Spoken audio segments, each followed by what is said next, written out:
Oliver Behrman does the double in Baku, Azerbaijan, and holds a brand new F2 record for the history books. And F1 Academy had their first round of 7 for the 2023 season, and it was definitely one to read about. Welcome to episode 10 of Formula Talk, hosted by me, Sophia. Hi. And joining me back again after a small hiatus, Tom Downey. Hello. How are you? I'm much better than I was a few weeks ago, and I'm very good to be back. Oh, glad to have you back. Missed you. Not like I enjoyed everybody else as well. Don't get me wrong. I loved all my other panelists, but can't be my co-host. I know, and they're just not as fabulous as me, so what can I say, eh? Okay, if you say so. Oh, thanks, mate, yeah. Only kidding. But first, we must thank our sponsors. So, betonline.ag is your number one source for all your basketball info, stats, news, and scores. You have the latest odds and lines, including the player reports and this year's pro basketball playoffs. BetOnline is always your sports information headquarters this year, as we have you covered for all your sports wagering needs, from basketball to MLB to NHL hockey, right to UFC and boxing. BetOnline is the fastest and easiest way to get your betting info, including live betting options and your favorite casino and card games you can play right from your home. Head to our website today or use your mobile device to get in on all the action. Be sure to use our promo code BELIEVE, that is BLEAV, to receive your 50% welcome bonus on your first deposit. BetOnline, where the game starts. So, let's get into it. F2 and F1 Academy. Let's start with F2 because it was a bit of a hit or miss weekend. Quiet feature. Yeah. Crazy sprint. Sprints. But let's look into qualifying. So Oliver Behrman, and we're going to say his name multiple times in this podcast because there's a lot to talk about him. On his rookie season with Prema in F2, he was able to take his first F2 pole position just ahead of another rookie of Carling Enzo Fittipaldi by just 0.012 seconds at the checker flag. Less than a tenth of a second separated the front runners, but Teo Porcher and Frederick Vesey benefited late to seal the points for third and fourth on the grid. There was a bit of a delayed start to qualifying due to the F1 sprint shootout, which we discussed in Grid Talks episodes, which you can find on YouTube and on Spotify and wherever our podcasts are. And then there was also, within the first 7 minutes, we had a red flag by Brad Benavides.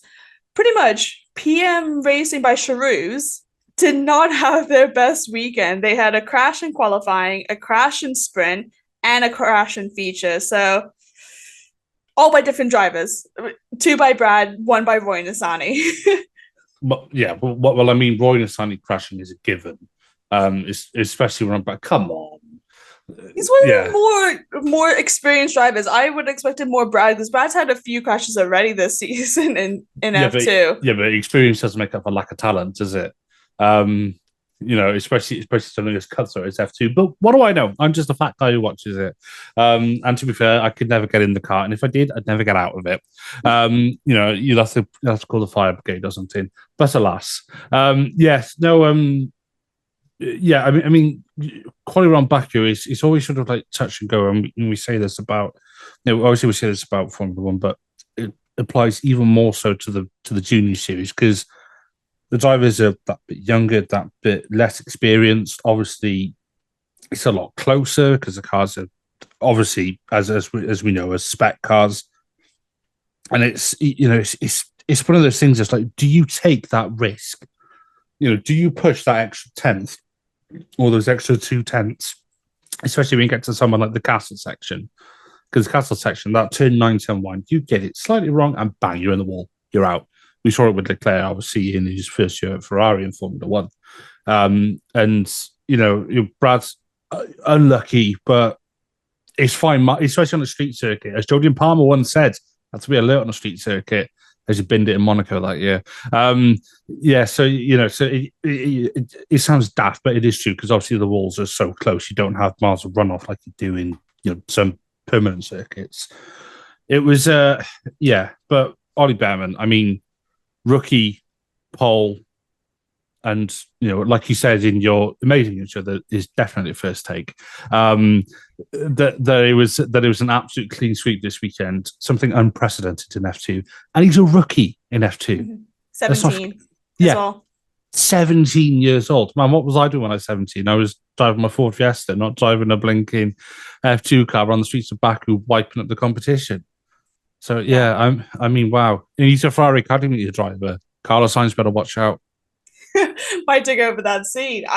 Yeah, I mean, it's absolutely crazy. Like qualifying was not as it was only that one red flag that had the issue, and there wasn't that much of a weather issue compared to last year. Compared to last year, and then also some of these drivers have never been.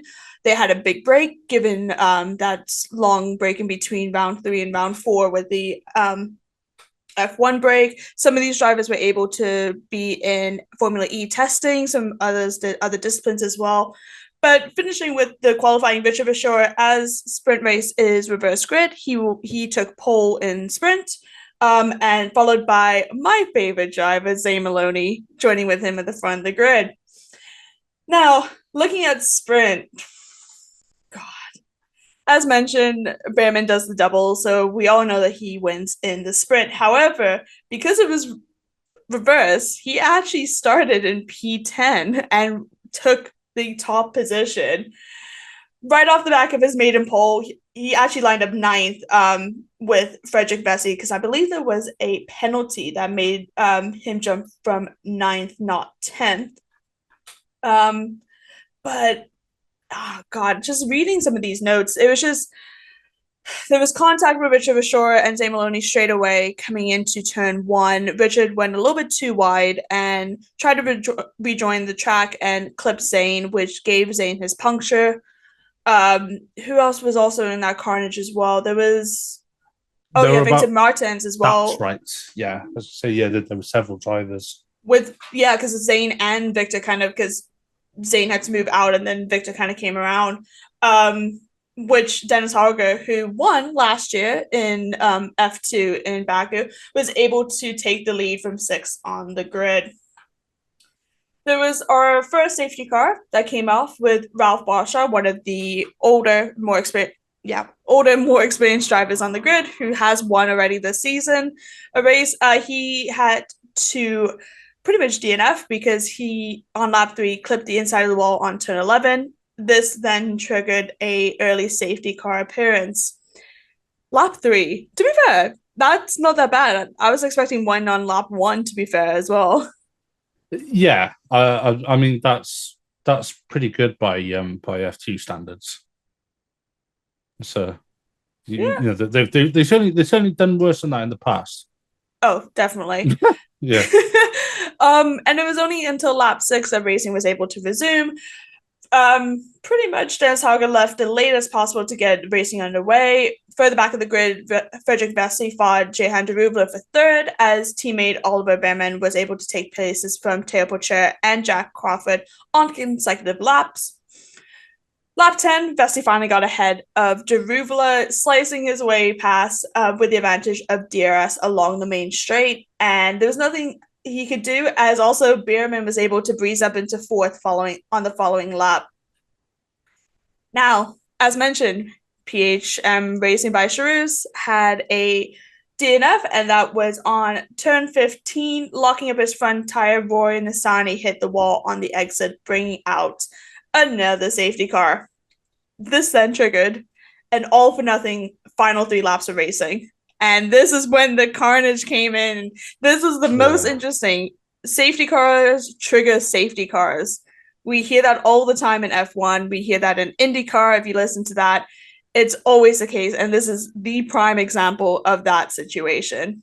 I will also mention as well, Zane Maloney had to originally DNF because of the puncture, but then came back out 5 laps down and tried to get more data and try to catch up. He was actually not that far off for some of them. I think the most he was like +1 lap difference from the back runners, obviously with constant lapping. But with this last safety car, according to FIA rules about letting lap cars pass, he decided it was not worth it and came into the pits and decided to finish on the 19th lap.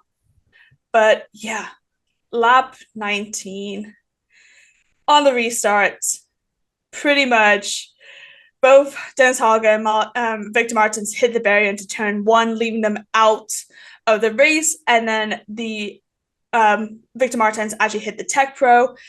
Druva was right behind them and had nowhere to go, so actually went underneath Victor's. This was quite. I've got to be honest. I'm glad you mentioned this. This is quite scary. Absolutely, like it's another one for the Halo because he literally went under, and you could see like how close the floor and the wheel was of Victor's car onto Darubla, like because there was nowhere to go. Like he was just literally right behind it. He wasn't also the only one as well, only ones to have issues. Theo Porcher and Arthur Kirk both ran too wide in the runoff, which led them to also hit the Tech Pro in the same areas as well. Not on the same time as Druvla and Victor Martins, but just slightly to the side. But yeah, and then even Jack Doohan somehow locked up and into the apex and spun out on that same first turn. Oh my! Watching that was crazy. Yeah, I to be honest, I think a bit of it was no brake temp and no tire temp, and that's why they just had absolutely nothing going into turn one. And I mean, we see it enough with the junior series, should we say? We see it in F1 a bit as well, where drivers, they'll be coming into a turn and on the back you'll say, a double yellow or a safety car or a first lap, they'll just try and snatch at the brakes going into a turn when they just haven't got the temperature, which means they haven't got the grip. And that's exactly what happened. And I think this sort of highlights the difference between some of the drivers, is that some drivers will get to that point and they'll realize they are not making the corner. It's like, I know this isn't apples to apples, but look at Hamilton in 2021. It's like, remember the whole brake magic thing where he went straight on because he couldn't stop and turn in time. He realized that was happening, so he elected to go straight on, or maybe the car elected for him to go straight on. A driver who is more experienced will realize that they're not going to make the turn. We saw it, I think, in 2017 with Danny Kvyat or something, where he in Singapore, where he wasn't going to make the turn. And the same thing applies here, especially on street circuits, where drivers who are less experienced, perhaps, heat of the moment, which I get, when you're focused and you're sort of getting ready and you're in a racing situation, especially a restart like that.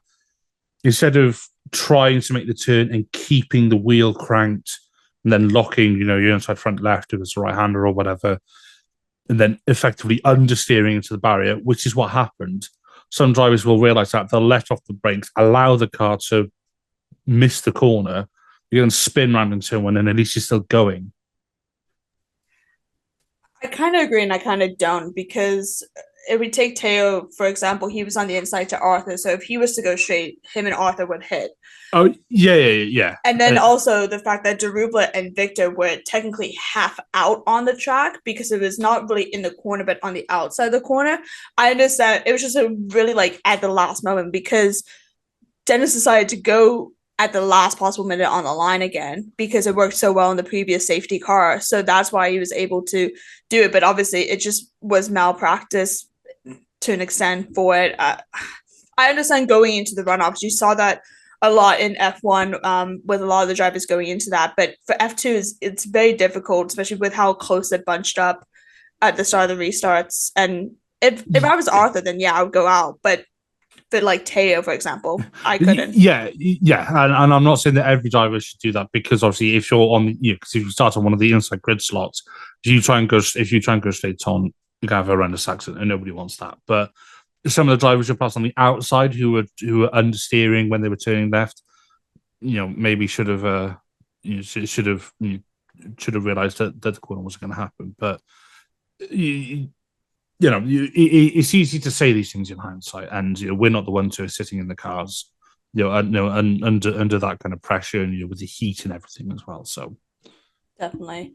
Well, Vesey was able to take that opportunity and run with it, but it wasn't. It was short lived because Oliver Behrman took him within like a couple seconds before the safety car was triggered, and they actually finished the race in the pit lane, driving past the pit lane, very Michael Schumacher esque, going through that. And it was Ollie Behrman's first podium as well, which was quite cool. Which obviously wouldn't have been his only one of that race weekend. But it was a Prema one too, with Frederick Vesti, who has had a decent season already and had previous wins in Baku as well last year for, I think, who was he racing with before last season? I I think it can't was remember. ART, maybe. Can't remember what I'm talking about. But anyway, he's moved over to Prema this year. I think, yeah. And it was a 1-2. Finishing off also as well in third place, it was Enzo Fittipaldi? Or am I? Yes, it No. was. No, Jack Crawford. It was yeah, for the sprint race, Jack Crawford, Red Bull Jr., was able to take the third position on the podium. And that was actually each step of the podium are all different driver academies. So Oliver Behrman for Ferrari, Frederick Vesti for Mercedes, Jack Crawford for Red Bull, which was quite cool. So, feature race. It wasn't as crazy as the sprint race. It was actually quite quiet, to be fair. But it was once again, it was Oliver Behrman who took the top position. Pretty much starting from pole, finishing top position. Enzo Fittipaldi, who joined second on the front of the grid, was able to take his first podium for curling, pulling off a move on the outside of Teo Pourchaire in the last closing laps.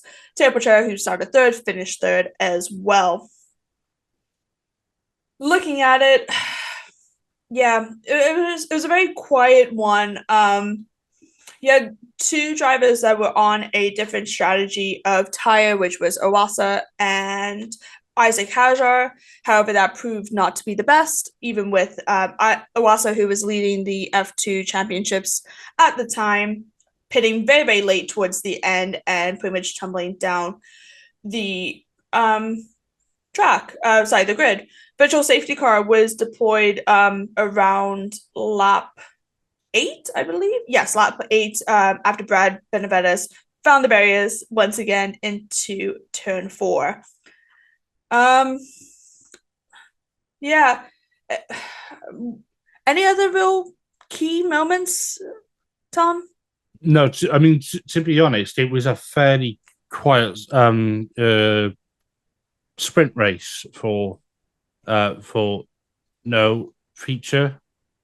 Yes, sorry, I was getting it the wrong way around. Have some coffee. I've already drank it, mate. Yeah, no, I need some more. Yeah, no, yes. No, I mean, the only other thing was who was it who had a technical disqualification? It was Victor Martins. It was Victor Martins, yeah. Other than that, there wasn't really much to talk about. Well, you know, all the action happened in the sprint, to be honest. So yeah, I mean, it was a good day for Prema because Victor Martins technically finished fourth, but with his disqualification, it allowed Frederick Vesti to move up into fourth to get some well-needed points. As I mentioned, Isaac Hajar was one of the two drivers to do the alternative strategy. He was actually able to secure some points, finishing seventh on the grid. Actually, yes, seventh after the disqualification. But yeah, Iwasa, it just wasn't his weekend. He had so many issues, both in the sprint and in the feature race, and pretty much scored no points that entire weekend. This allowed Teo Pourchaire to overtake the championship. But as mentioned, Oliver Behrman has a brand new F2 record that nobody else has ever done. Many drivers have done the double. We can look at last year, Felipe Drugovich. We can look at in GP2, Lewis Hamilton, Nico Rosberg. A lot of them have done the double. However, Oliver Behrman topped the only free practice session, took pole, one sprint, one feature. He also had a fastest lap, but then in the feature race, he didn't have the fastest lap. He almost got every single point, but he is he's the first driver to top free practice, qualifying, sprint, and feature in the history of F2. And even looking at GP2 as well, which is the what it was called before it became F2 back in 2017. So again, rookie in F2. He didn't win the championship last year in F3. He moved up after finishing, I think he finished third or fourth on the grid in the standings in 2022. Absolutely crazy. 17 as well. Like Yeah, he's definitely made an entrance now. So all eyes are definitely going to be on him when we go to round 5 in Imola. Oh yeah, absolutely. And this is an amazing achievement for such a tightly contested grid and such a tightly contested championship. And by championship, I don't mean the championship fight. I mean F2 in itself, or series. That's the best word. Yeah, it's just like you see it in F1. Where a driver will get a ground slam. Where they'll top. They'll get pulled and win the race and get fastest lap and maybe lead every lap. But that's if you had like one of the Mercs from a couple of years ago buggering off into the distance, or the Red Bull this year or whatever, fair enough, you expect it. But in F2, especially when you factor in things like the reverse grids, we started P10 in the sprint. P9 because of the penalty. P9 because of the penalty. Oh, that's half right. And back row. Yeah, back row of the reverse. Yeah. It's like that, and just when you factor all of this in, you realize just how impressive a weekend he's had to be that consistent as well. Because F2, obviously, you see a lot of sort of like a lot of ups and downs, and you get winners and pole sitters here, there, and everywhere. That's kind of the point of it. Mm-hmm. To have someone just do that over an entire weekend, I mean, wow. And big points as well. In the feature, they follow the same style as F1 in the scoring. But actually, another driver that we could mention about consistency, who's actually scored points in every single race so far in the F2 season, Kushmini, which is surprising. Mind you, not high because he's not had a podium, but he's been like P5, P6 almost every single round so far, the first 4 rounds of the F2 season. So who knows? He might be one to contend if some of these drivers take some big risks and DNF, like when we look at Iwasa, for example, who was leading and made some big risks and didn't get any points this weekend. Exactly. And there's a difference between taking risks and putting it in the wall. Or even clipping the wall, someone like turn 15 to, turn 1, turn 3, turn 5, turn 7. In Baku, it's just like insert quarter number here. Because, all of them. I've got a very, very quick quiz question for yourself. Oh, God. Who was the last GP2 champion in 2016 before it rebranded to Formula 2? George Russell. Nope. No. Is it? Gasly! Really? It was, and yes, I asked that question just so I can play a meme sound. Yeah, no, it was. It wasn't DPA Gasly.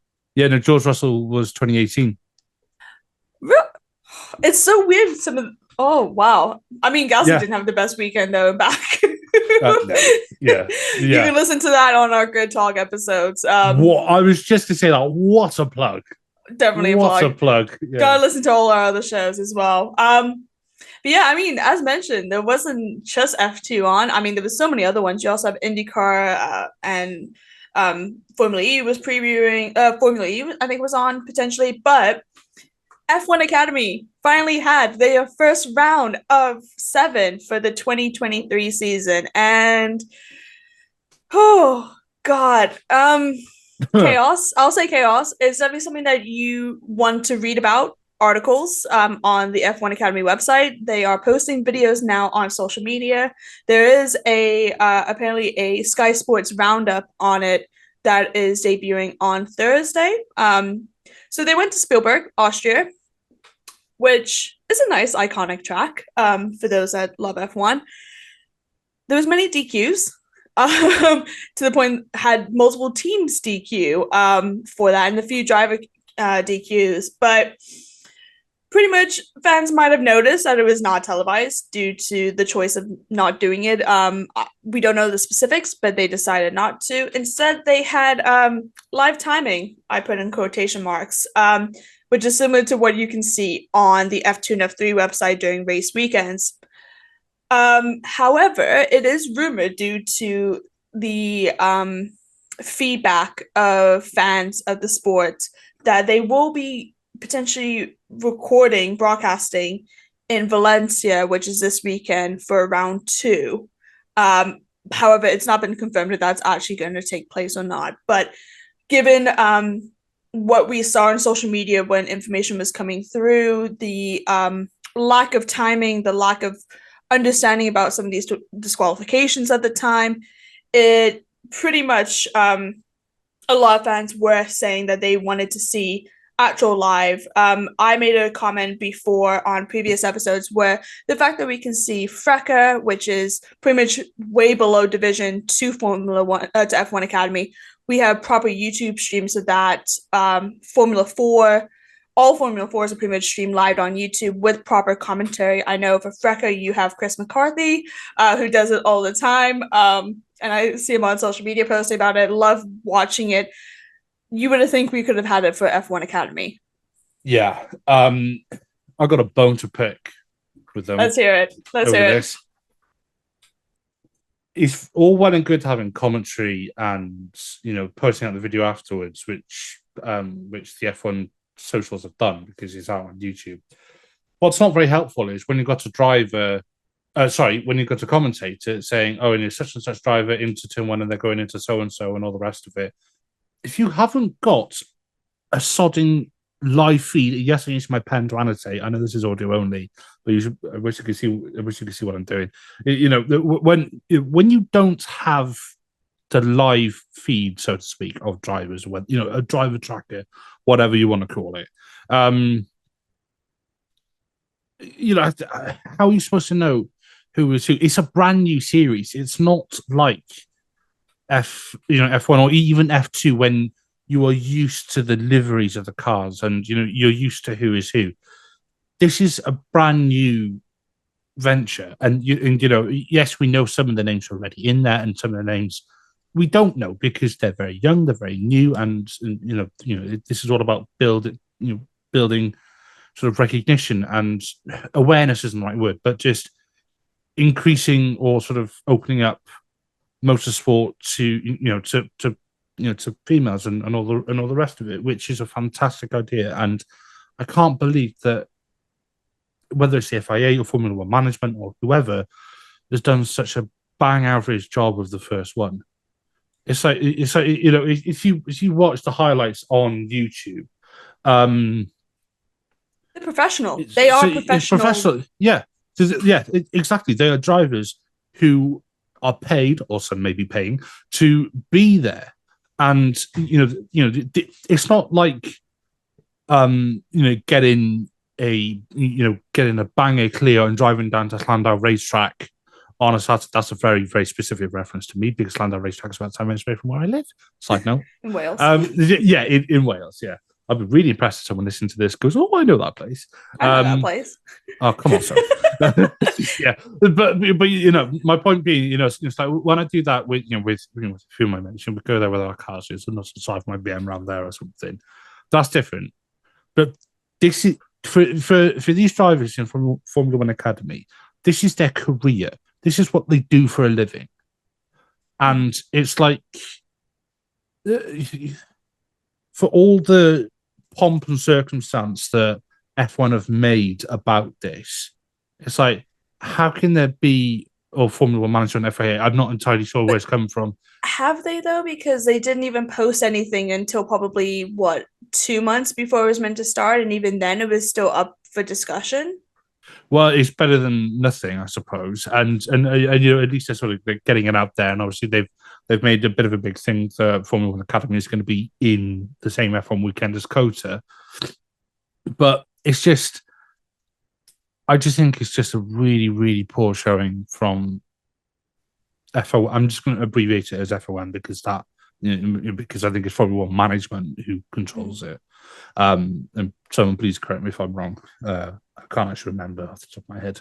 It's just for what is a professional racing series, it just feels like it's gone backwards a bit. Well, a lot. And it feels like everything has been an afterthought. It feels like it feels like they've gone, or when I say they, I mean from Formula One management. It feels like FOM have gone, okay, let's do a support series. Oh no, we need TV cameras. We need this, and then yeah, exactly. It's like, I'm not saying that the crowds are going to be packed out every weekend, because you can't even go. Yeah, I don't think you can even buy tickets. Like, I think it's behind closed why doors. not? I don't know. From the clips that you can see, the stands are empty, pretty much. So it reminds me of the first race in Austria in 2020 in COVID. Yeah, when there was not sold there. Yeah, but hopefully in Valencia it'll be better. And we'll discuss some information about that later on in this episode. But let's run out how the 2-day event came across. So we discussed in previous episodes how the structure is. So there's 2 free practices, 2 sets of qualifying, and 3 races, different time lengths. Free practice and qualifying take place on the Friday, and then Saturday is when all 3 races take place. Race 2 is a reverse grid from qualifying 2, whereas race 1 is qualifying 1 is for race 1 and 3. Race 3 is 30 minutes, and I believe race 2 is 20 minutes. Race 2 is 25 minutes. Race 2 is 20. All qualifying sessions are 15 minutes. So there was a lot to go over, but I mean, it was Abby Poling pretty much. She just didn't have the best weekend with a D&Q, which we'll discuss later, but topped the first free practice session with a 131.315, followed by Hamada Al-Kabaisi. And again, I really do apologize if I pronounce these last names wrong. Please let me know how to pronounce it. She was able to top the second free practice with a 131.382. So that is Carling topping the first, followed by MP Motorsport. In qualifying, it was originally Abby Poling who was able to secure a double. However, all the Carling cars were disqualified after it was reported for an unintentional technical infringement. It was parts on where the edge of the floor under the side pods were breaching Rule 1.4 and 4.3 of the technical regulations. But looking at the qualifying, as we know Austria, it likes to rain. So it was a heavy rain session. Abby Poling was able to do a 1.4 to 0.963, followed by Martia Garcia Prema, who did a 143.073.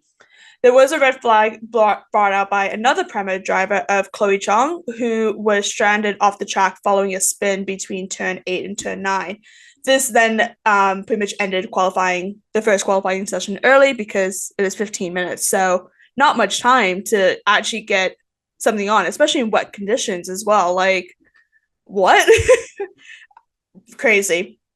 Because of Abby DNQing or being disqualified for her qualifying, Garcia was able to take pole for race 1 and 3. This also meant that it was also a Prema 1-2, with Bianca Bustamante taking the second spot ahead of race 1 and 3. In the second qualifying, as mentioned, Poling pretty much came out straight away with the rain decreasing on the track, was able to clock a 143.704. Once again, Garcia being just a 10th down with a time of 143.796.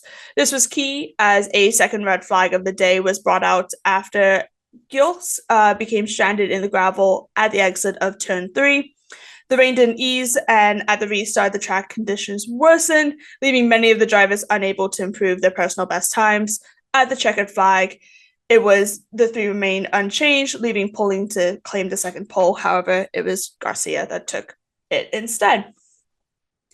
First race. I'm going to say Garcia a lot by the looks of it, because Prema's doing well this weekend with both F2 and F1 Academy pulling it out of the bag with some of these wins. But With Martina Garcia starting from pole to remain in the top spot, with her teammate Bianca narrowly missing out on the second step. Nira Marti overtook Bianca outside turn one. As the cars approached into turn three, there was contact between MP Motorsport Emily De Hus and Campos Racing Lola Lafont, for which a 5-second penalty was received for the Campos Racing driver. De Hus and the ART Grand Prix driver Evelina Buller and Carrie Schenreiner. Again, I really apologize if I'm pronouncing these wrong. They were forced to retire from the race after avoiding action and becoming stuck on the gravel. Once the cars were removed from the track, the safety car came in, and Marti had an excellent straight line speed and was able to snatch the lead from Garcia. Meanwhile, Hamada Alcabezi, so there's two sisters that are racing for MP Motorsports, so we might start just saying Hamada and oh my god, I just completely forgot her first name. Her sister's name. Oh, this is really bad. Amanda and Hamada. Oh. It's really confusing because they sound so similar. Yeah. Even they have to do like the first initial properly as well for it. Pretty much she made the best jump of the first race, starting from P15 to navigate through the traffic to improve to fourth, putting pressure on Bianca, who was third. However, it ended with Garcia taking the first win, and then Marti taking second and Bianca retaining third. However, there was another disqualification, and it was Marti who was disqualified for not being compliant with technical regulations. This meant the first race was a 1-2 for Prema, which sounds familiar to the F2 in the sprint race, with Caroline Jessica Edgar taking third position, which was great given the fact that all of them were disqualified in qualifying. Race 2, which was a reverse grid, saw Amanda leading from lights to flag to take the first win of race 2, while her sister continued to show great overtaking, as seen in race 1, which you can see some highlights on the F1 Academy social media. She was moving again from P15 to P5. Amanda was able to cross the line 1.5 seconds ahead of Lena Buller and Lola Lafont, rounding out the podium for race 2. There's a lot of racing that goes on in this day. It's absolutely crazy. I mean, the time, though, is the same amount of time as an F1 race. It's just broken into small little groups, pretty much. It's, what, 30? My math is going to be really bad now. Pressure. 55 plus 20. 75. So an hour and 15. There we go. You would not believe that I actually do numbers for a living with how bad that was. But yeah, the final race was Garcia taking her second win of the day, topping the leaderboard for the first round of 7 for the 2023 season. Starting from pole with her Prema teammate Bianca. Unfortunately, Bianca could not get off the line and had to retire from the race. On the final lap, the gap between first and second was 0.5 seconds, with Hamada continued to pressure Garcia up until the checkered flag. But yeah, Garcia was able to pretty much keep it running, with both sisters doing the podium for MP Motorsport. So overall, listening and reading out that, it sounds like it was a great weekend. And we're going to go to Valencia this week. I really wish we could just watch it, because the times that these racings were during the previews for Sky Sports, if you're a UK listener, or it was afterwards and the gaps in between F2 and F1. So pretty much with the 7 rounds of F1 Academy, 6 out of the 7 are F1 weekends. We have, as mentioned, Valencia, but we're in Miami this weekend, so the time difference is going to work perfect.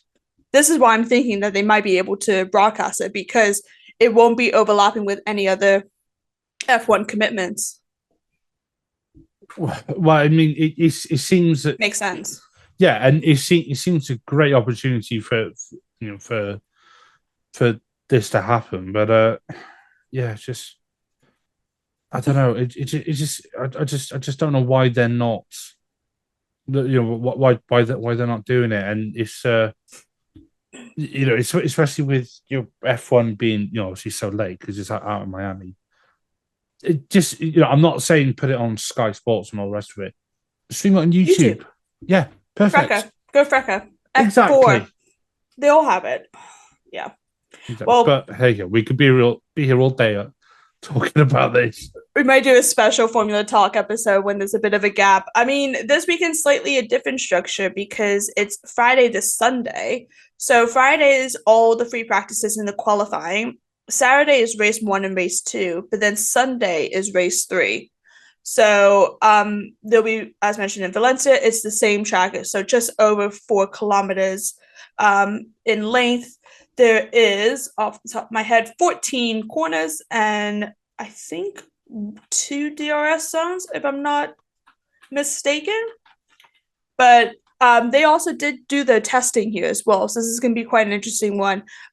We discussed testing in a previous episode of Formula Talk, which you can listen again in the backlog on Spotify and Apple Podcasts. But to round off this episode, let's quickly talk about the standings for F1 Academy. As mentioned, Garcia had an absolute amazing start with pretty much topping the leaderboard. She has 57 points.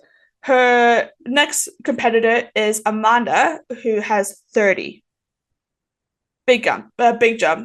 Followed by her sister, only 2 points behind. So, and even Abby Pulley, even with the issues of the disqualifications, is 26. So 2 to 4 are still quite close. But Garcia, we mentioned when F1 Academy was first announced, she would probably be our front runners for this season. And this first round is exactly proven that, for sure.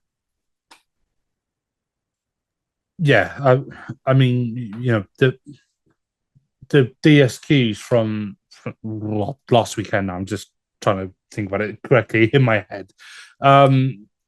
It's kind of not shaking up, isn't right? Because obviously it's only been one round of 3 races, but it's thrown a little bit of a spanner into the works, which might be a good thing because we could see a bit of unpredictability coming in later on. I hope so, and I just want to be able to watch it as well. Yeah, definitely. Well, hopefully we can see that in Valencia this weekend. All track times are displayed on the F1 Academy website. But that's it for episode 10 of Formula Talk. Formula Talk is available on YouTube, where I say this every week. We will be going live at some point, I hope. But you can also find us pre-recorded and upload onto YouTube, though, as well. You can find us on Amazon Fire, Spotify, Google Podcasts, Apple Music, Verbal, and Pocket Casts. Just search Formula One Grid Talk to find our episodes and also the back catalog of Grid Talk, where we have previews, reactions to qualifying and race results, and our episode series. Please consider supporting the channel on Patreon so we can get better mics, lights, and better recording equipment. And also make sure you're subscribed so you're the first to know when each new weekly episode is released.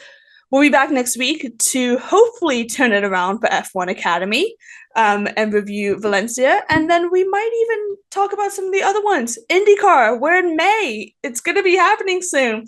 You got Formula E that's kicking off as well this weekend in Monaco to start the Monaco race season as well. So we'll be back soon with plenty more Formula content. I want to thank Tom for joining me again. It's always nice to have you. Oh, stop it. Thank you.